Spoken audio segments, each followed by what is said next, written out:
In the 14th century, while Europe was struggling through the Black Death and empires were tearing themselves apart, a boy was born in Tunis who would one day understand the rise and fall of nations better than any king, sultan, or emperor of his age. His name was Ibn Khaldun. Today, he is remembered as a historian. But that title fails him.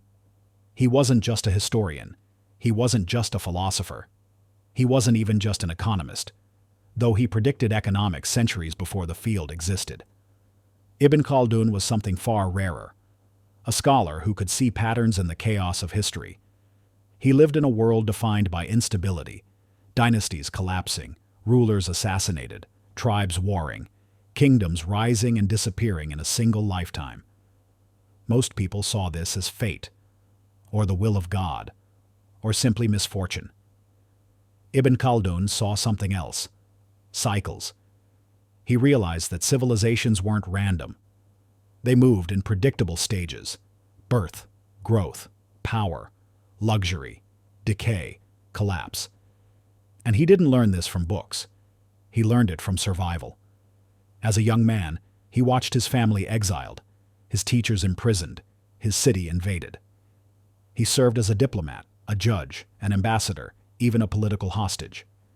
Every role exposed him to the same truth: nations do not fall by accident.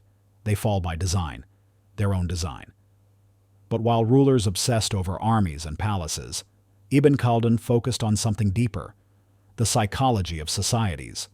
Why do tough desert tribes overthrow wealthy cities? Why do victorious dynasties soften and weaken within 3 generations? Why do taxes rise as economies shrink? Why does corruption thrive as luxury expands? These were not philosophical questions to him. They were economic laws operating centuries before anyone coined the term economics. And he didn't write casually. He wrote with urgency, because he believed that if rulers understood these cycles, they could delay decay. Not stop it. Never stop it. But delay it. His most important work, the Muqaddimah, wasn't just a book. It was the world's first grand theory of society, analyzing labor, taxation, currency, social cohesion, inflation, leadership, trade, and the rise and fall of empires with a clarity modern economists still struggle to match. Ibn Khaldun wasn't ahead of his time. He created the time. 600 years before economic cycles became a field of study, he mapped the entire journey of civilizations and predicted the destiny of nations that didn't even exist yet. The genius of Tunis had seen the pattern, and in the next chapter, you'll see how he decoded the blueprint of every empire's life. From birth to destruction, Ibn Khaldun believed something radical, something no ruler wanted to hear. Every civilization carries the seed of its own destruction, and that destruction begins the moment success arrives. To him, empires didn't rise because of luck. They rose because of asabiya, a word he used to describe social cohesion, unity, shared purpose, the bond that holds a tribe together, the fire that makes people fight, work, sacrifice, and build. In the beginning, a civilization is hungry. Its people are disciplined. Its leaders are tough. Its society is held together by struggle. This is the founding generation, forged in hardship, united by necessity, fearless in ambition. Ibn Khaldun wrote that these people conquer by necessity, not by desire. They do what they must to survive, and in that process, they build greatness without even meaning to. Then comes the second generation, the heirs. They inherit stability they didn't earn. They enjoy wealth they didn't fight for. They maintain institutions they did not build. They still have strength, but they lack memory. They follow the rules without understanding the cost of breaking them. And then, slowly, silently, the empire enters its most dangerous stage, the third generation. Born into comfort, raised in luxury, sheltered from struggle. This is when decline begins. Asabiya weakens. People lose their sense of duty. Elites compete for privilege instead of power. Taxes rise because productivity falls. Corruption grows because accountability fades. The empire still looks strong on the outside. The palaces still shine. The armies still march. The treasury still spends. But inside, the structure is hollowing. Ibn Khaldun compared this moment to the aging of a human being, slow, predictable, irreversible. And then comes the final stage, decay. A new tribe, hungrier and more united, appears at the empire's borders. Their asabiya is strong. Their discipline is sharp. Their cohesion is unbreakable. They see what the old empire has lost, and they take it. To Ibn Khaldun, this wasn't tragedy. It wasn't injustice. It was mathematics, the psychology of power written into the behavior of human beings. Civilizations rise with unity, grow with ambition, collapse with luxury, and die with forgetfulness. And this cycle isn't a theory. It played out in Rome, in Persia, in the Umayyads, Abbasids, Ottomans, even in modern nations today. Ibn Khaldun wasn't describing history. He was predicting it. And in the next chapter, he reveals a force even modern economists cite today, a force so universal and so dangerous that entire nations still crumble under its weight: taxation. Long before modern economists filled libraries with theories, and centuries before governments graphed revenue curves on whiteboards, Ibn Khaldun had already uncovered the fundamental law that would define the fate of nations. He believed every state goes through two economic phases: the age of low taxes and rising prosperity, and the age of high taxes and shrinking productivity. In the early years of a dynasty, rulers are cautious. They keep taxes low because they understand something simple and powerful. When people keep most of what they earn, they work harder. Farmers plant more. Traders travel farther. Craftsmen innovate. Wealth multiplies not by decree, but by motivation. Ibn Khaldun saw this everywhere he traveled: flourishing markets, vibrant towns, and tax revenues that climbed even when rates stayed modest. But prosperity creates its own predators. As an empire grows rich, its rulers grow comfortable. Palaces expand. Bureaucracies swell. Armies demand higher pay. Courtiers expect rewards. The state's expenses inflate faster than its wisdom. And instead of reducing waste, rulers raise taxes, believing revenue will rise as quickly as their demands. It never does. Ibn Khaldun wrote that excessive taxation destroys the incentive to earn, and once that incentive dies, society follows. Farmers produce less because the state takes most of the harvest. Merchants hide their wealth or flee to friendlier lands. Artisans look for other trades. Productivity collapses not because people become lazy, but because the state makes effort pointless. This was Ibn Khaldun's insight. High taxes don't increase revenue. They erase the reason revenue exists. Modern economists would rediscover this 600 years later and call it the Laffer curve, the idea that tax rates and tax revenues do not rise together. But Ibn Khaldun wasn't theorizing. He watched entire kingdoms prove his point. He saw dynasties choke their economies with greed, then panic when the treasury emptied, then raise taxes again, crushing what little vitality remained. To him, taxation was not just an economic tool. It was a psychological weapon, a measure of trust between rulers and the ruled. When taxes rose too far, it meant leadership had abandoned restraint, discipline, and responsibility. And societies, sensing this, withdrew their effort in self-defense. Ibn Khaldun believed that when a state raises taxes out of desperation, its collapse has already begun. Long before central banks existed, long before printing presses or interest rate policies, Ibn Khaldun had already identified one of the most dangerous forces in the life of any state: currency debasement. He noticed a pattern across empires, from Andalusia to Cairo to Damascus. Whenever rulers ran out of money, they turned to the same shortcut: tampering with the currency. They mixed base metals into gold coins, shaved silver pieces at the mint, or ordered new coinage that looked identical but contained far less value. To the rulers, it felt harmless. A small adjustment, a temporary solution, a hidden tax no one would notice. But Ibn Khaldun saw the truth. Debasement destroys trust, and when trust collapses, the economy follows. He wrote that once people realize their money is being diluted, they lose confidence not just in coins, but in the state itself. Prices rise because merchants demand more for the same goods.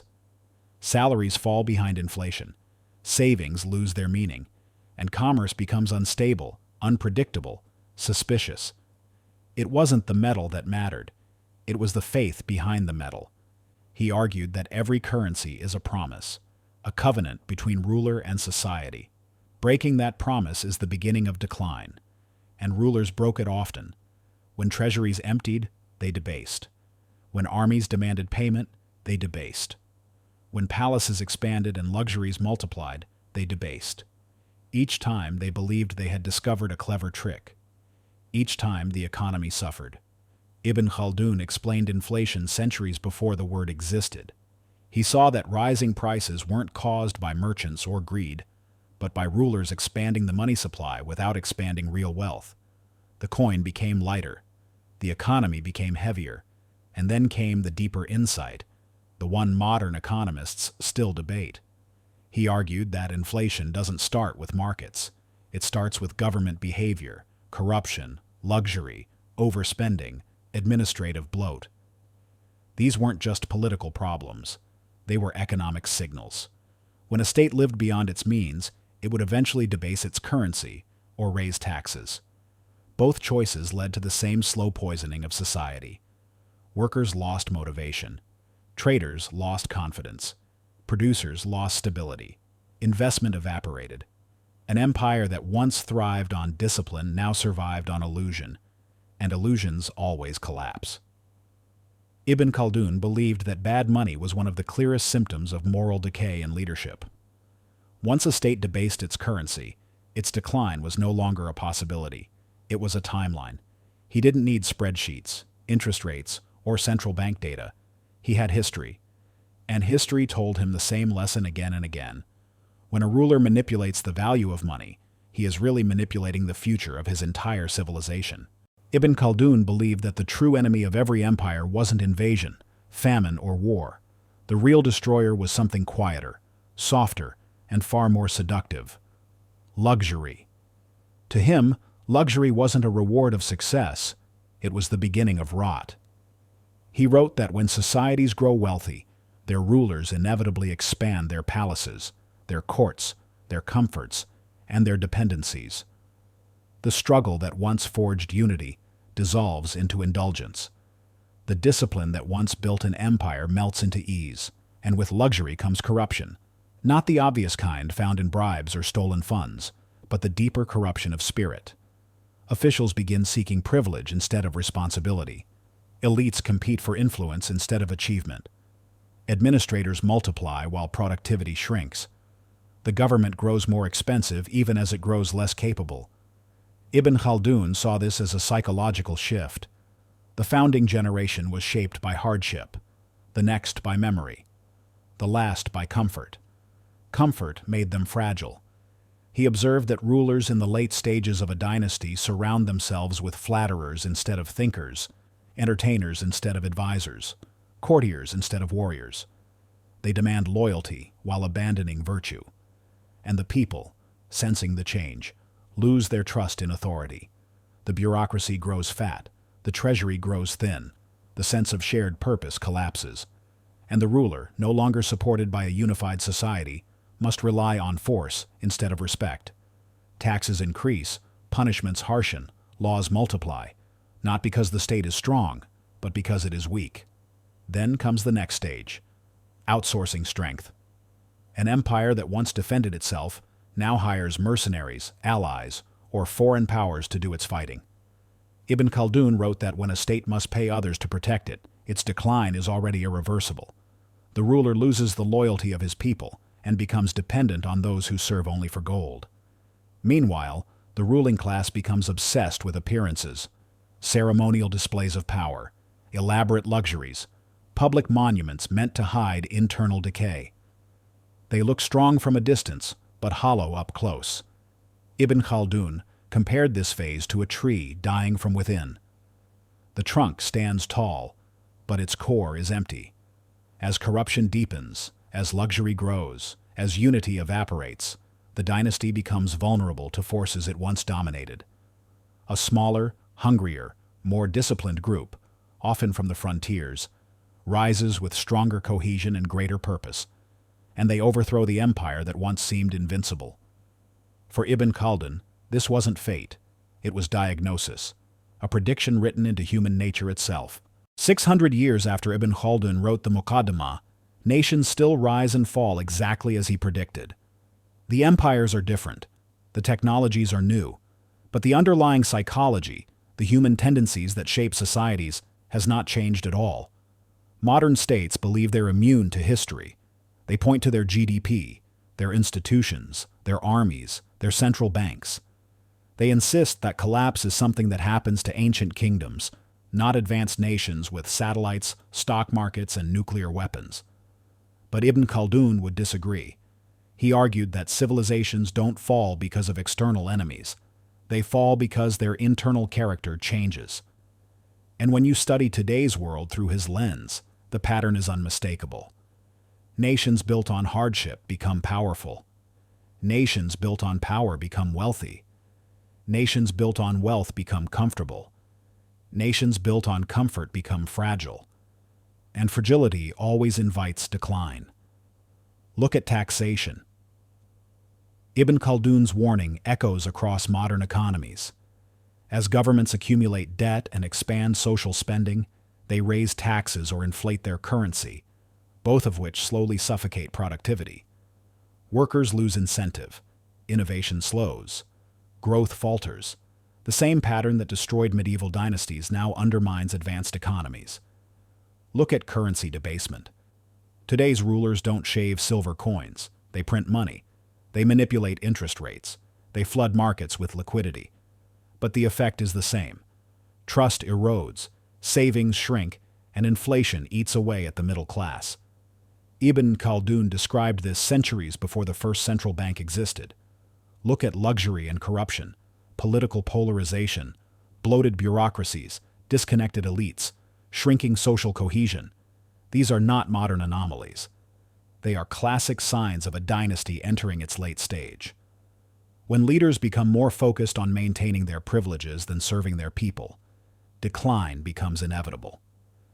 And look at the rise of new powers. History shows that hungry nations, disciplined, cohesive, ambitious, inevitably challenge older civilizations drowning in comfort. Just as desert tribes once displaced wealthy empires, emerging economies now challenge aging giants. Ibn Khaldun believed every civilization has a life cycle, as predictable as a human life. It begins with unity, climaxes with strength, declines with luxury, and ends with collapse. Technology cannot change it. Wealth cannot prevent it. Military power cannot escape it, because the cycle is not about economics or politics. It is about human nature, and human nature has not changed in 600 years.